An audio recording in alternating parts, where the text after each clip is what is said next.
શ્રી ગણેશાય નમઃ. જય શ્રી કૃષ્ણ મિત્રો. આજે આપણે સાંભળીશું ઉત્પત્તિ એકાદશીની વ્રતકથા અને તેનું મહાત્મય.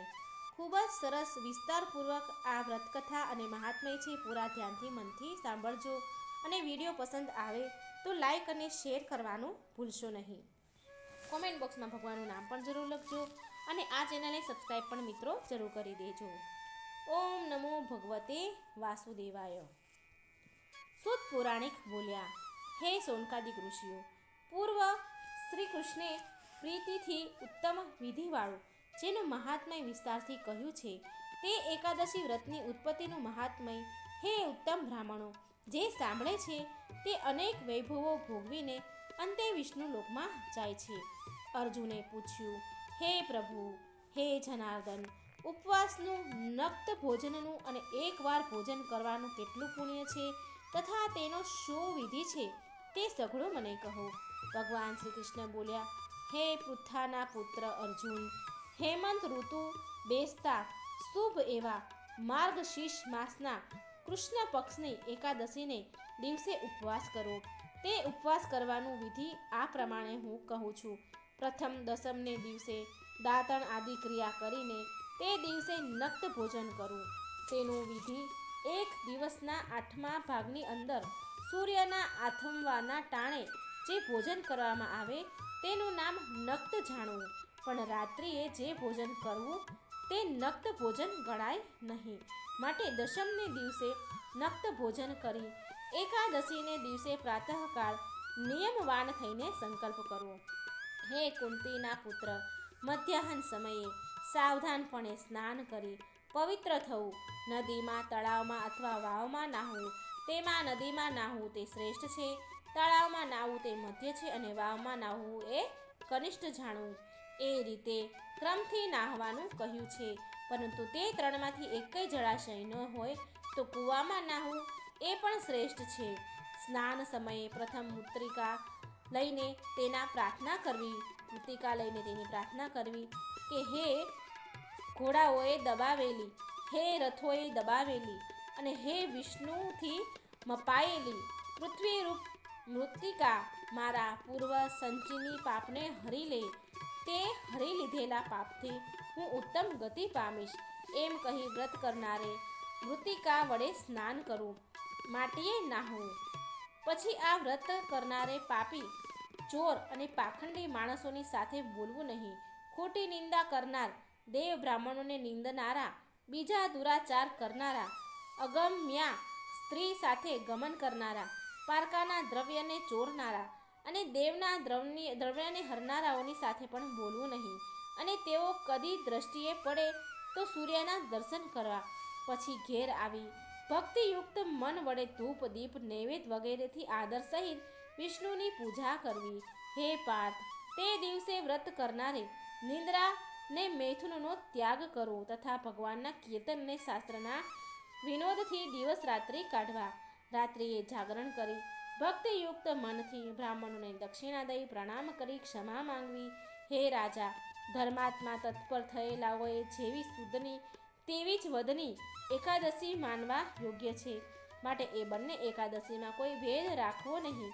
આ પ્રમાણે જે અવશ્ય એકાદશી કરે છે તેને જે ફળ પ્રાપ્ત થાય છે તે ફળ પણ સાંભળવું.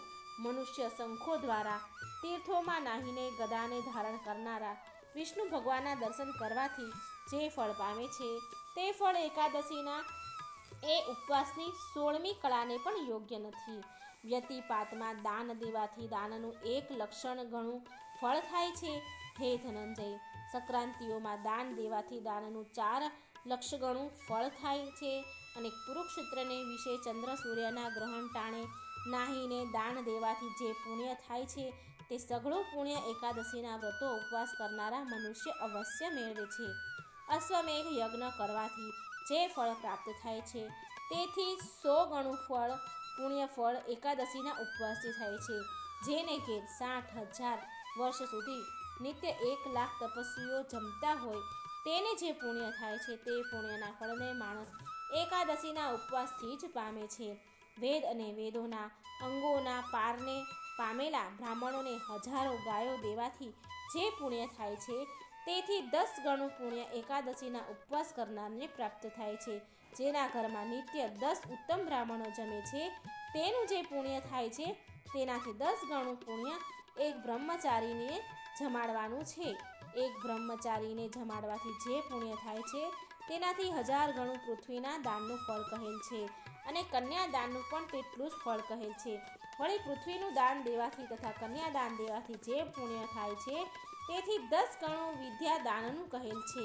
વિદ્યાદાન દેવાનું જે ફળ છે તેથી 10 ગણું પુણ્ય ભૂખ્યાને અન્ન જમાડે છે તેનું થાય છે. એટલા માટે અન્નદાનની બરાબર કોઈ પણ દાન થયું નથી અને થશે પણ નહીં. હે કુંતીના પુત્ર, અન્નદાનથી સ્વર્ગમાં રહેલા પિતૃ તથા દેવતાઓ તૃપ્તિ પામે છે. એટલા માટે અન્નદાનના પુણ્યનો પ્રભાવ દેવતાઓને પણ દુર્લભ છે. જે પ્રમાણે દેવતાઓને પણ અન્નદાનના પુણ્યનો પ્રભાવ દુર્લભ છે તે જ પ્રમાણે એકાદશી વ્રતના પુણ્યની પણ ગણના થઈ શકે તેમ નથી.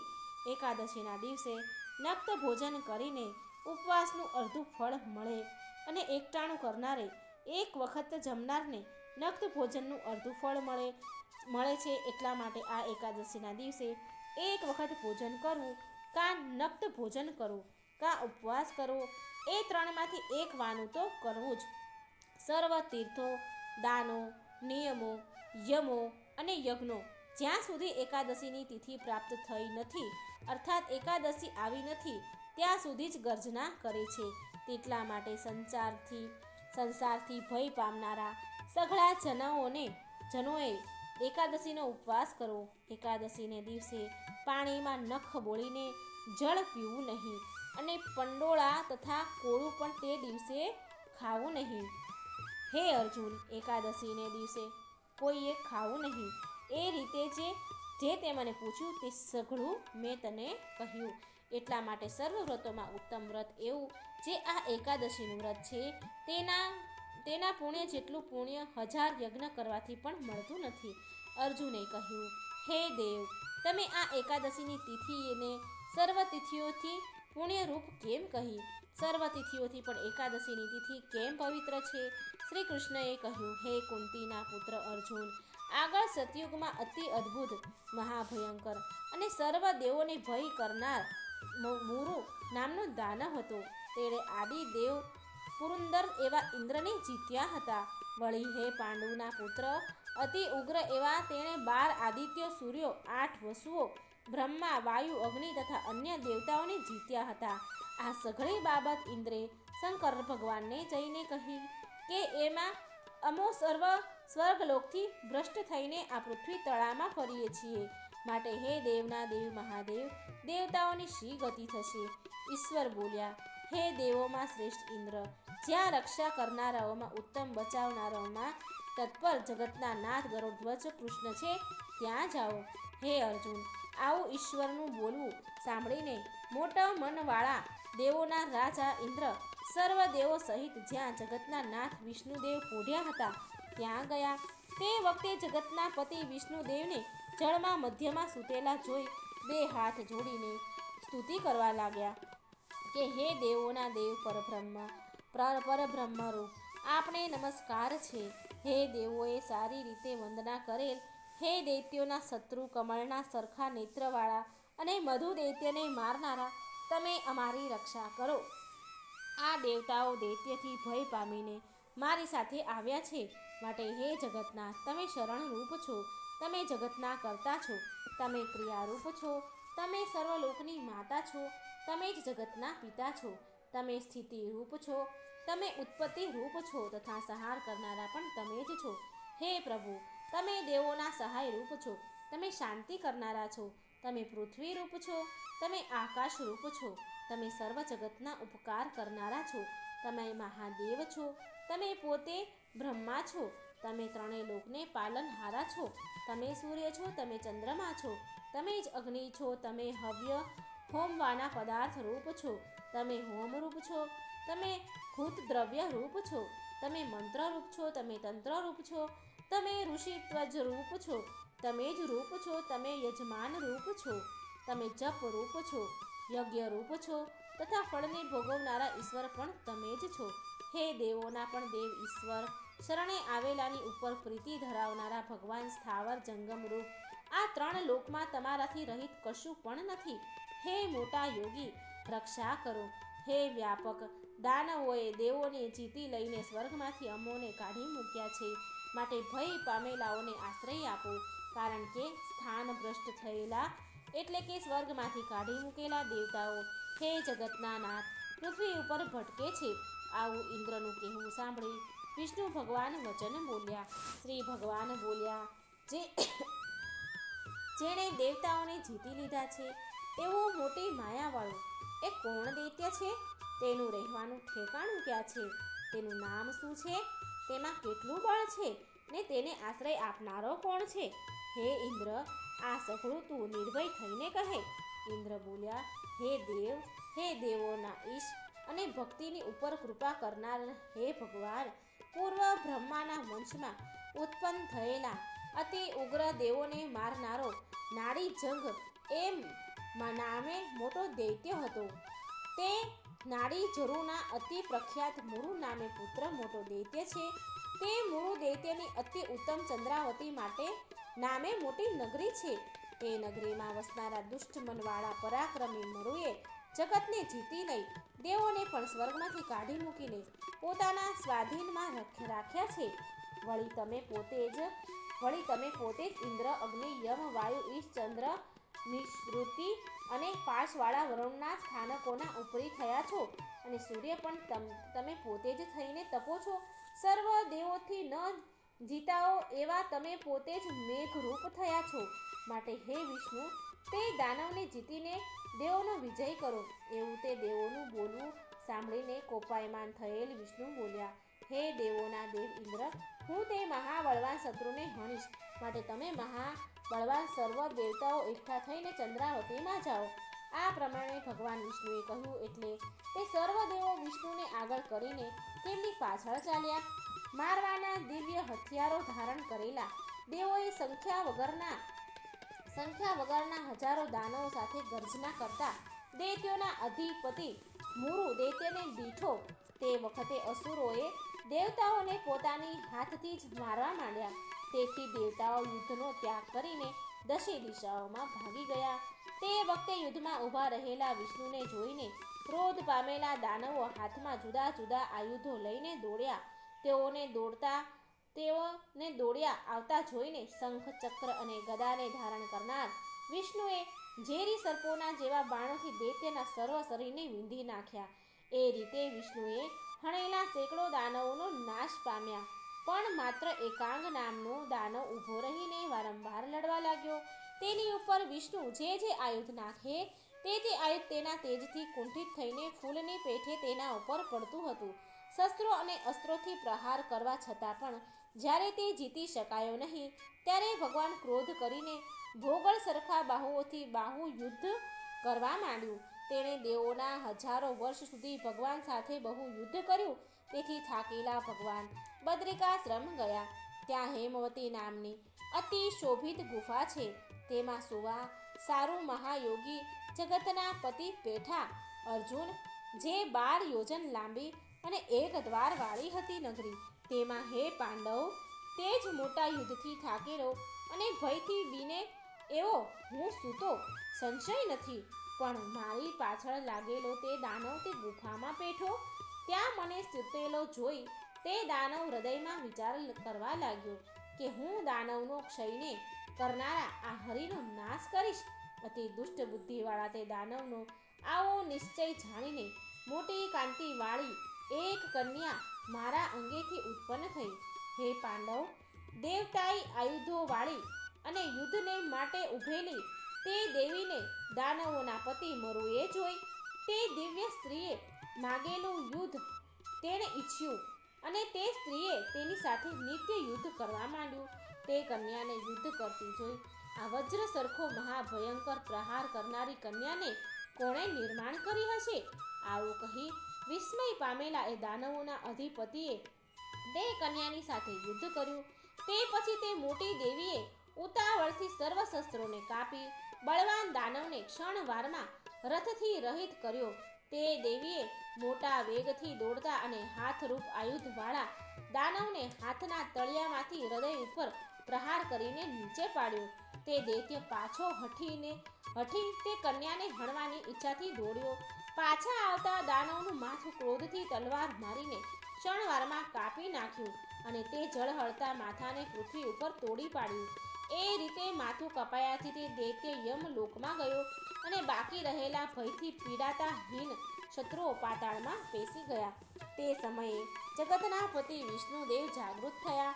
તેણે પોતાની આગળ અસુરને મરેલો દીઠો અને 2 હાથ જોડી નમ્ર થઈ ઊભેલી કન્યાને દીઠી. તેને જોઈને વિષ્ણુના નેત્રો આશ્ચર્યથી ઉઘડી ગયા અને તે બોલ્યા, આ દુષ્ટ મનવાળા દાનવને યુદ્ધમાં કોણે હણ્યો? જે દાનવે ગાંધર્વો સહિત, ઇન્દ્ર સહિત, મરુણ ગણો સહિત, નાગો સહિત અને લોકપાળો સહિત દેવોને રમત માત્રમાં જીતેલા હતા. વળી જેણે જીતેલો હું આ ગુફામાં ભયભીત અને શ્રમિત થઈને સૂતો હતો. ભાગ્ય છતાં કોણ દયા ભાવથી મારી રક્ષા કરી? કન્યા બોલી, હે પ્રભુ, તમારા અંશથી ઉત્પન્ન થઈ મેં આ દૈત્યને હણ્યો છે. હે હરિ, આ દૈત્ય તમને પોઢેલા જોઈ હણવા તૈયાર થયો. આ રીત 3 લોકના શત્રુના ઉદ્યોગથી જાણીને તે દુષ્ટ મનવાળાને હણીને દેવતાઓને નિર્ભય કર્યા. સર્વ શત્રુઓને ભય આપનારી હું તમારી જ મોટી શક્તિ છું. 3 લોકની રક્ષા કરવા માટે લોકોને ભય દેનારા દૈત્યને હણ્યો. હે પ્રભુ, દાનવને હણેલો જોઈ તમને શું આશ્ચર્ય થયું છે તે કહો. શ્રી ભગવાન બોલ્યા, હે પાપ રહિતા, આ દાનવોના અધિપતિના હણવાથી તમે મને સંતોષ્યો છે. દેવો પણ સંતોષ પામ્યા છે, પોષણ પામ્યા છે અને આનંદ થયો છે. હે દોષ રહિત કન્યા, તમે 3 લોકમાં દેવોને જે આનંદ કર્યો છે તેથી હું તમારા પર પ્રસન્ન થયો છું. માટે હે સારા વ્રતવાળી, વર માંગો.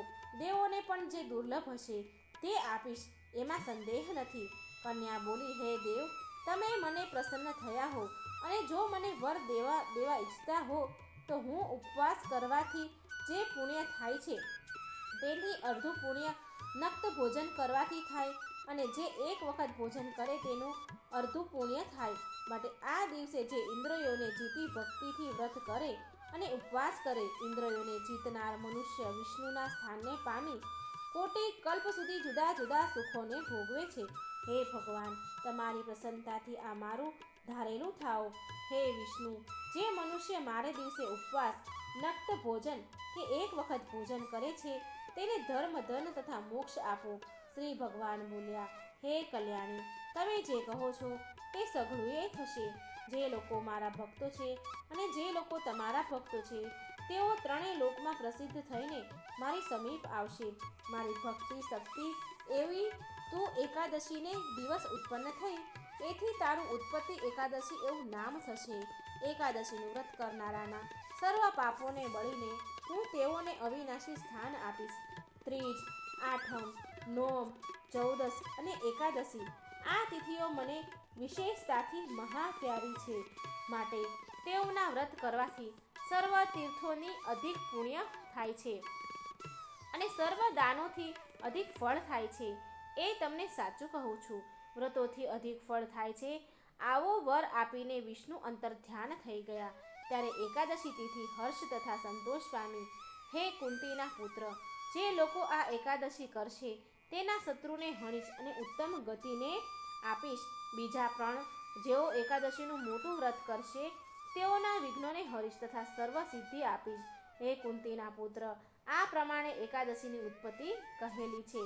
આ એકાદશી તિથિ એકલી જ નિત્ય સર્વ પાપોનો ક્ષય કરનારી, મહાપુણ્ય ફળ આપનારી, સર્વ પાપનો નાશ કરનારી અને સર્વ જાતની સિદ્ધિ આપનારી જગતમાં પ્રગટ થઈ છે. તે એકાદશીમાં ફલાણી તો શુક્લ પક્ષની છે અથવા તો ફલાણી કૃષ્ણ પક્ષની છે એવો ભેદ રાખવો નહીં.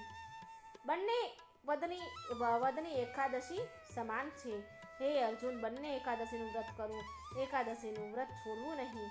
તેમજ વ્રત કરનારા સઘળા મનુષ્યોએ એકાદશીઓમાં ભેદભાવ પણ રાખવો નહીં, કારણ કે બંને પક્ષની એકાદશી સરખું ફળ આપે છે.